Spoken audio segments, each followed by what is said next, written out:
To automatically remove permission of an app if the app is unused on Samsung Galaxy S24 Ultra, go to the app screen. Find the required app. As the example, we will try with Instagram. To find the app quickly, tap the search bar at the top of the screen. Type the app name. Long tap the app icon. And then tap the app info icon. Under privacy section, tap the gray on offset next to remove permission if app is unused until the switch turns blue to turn it on.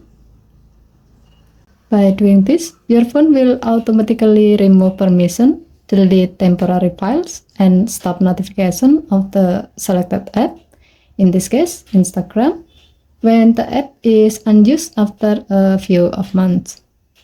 Okay, thank you for watching. Please help to like and subscribe. Have a nice day.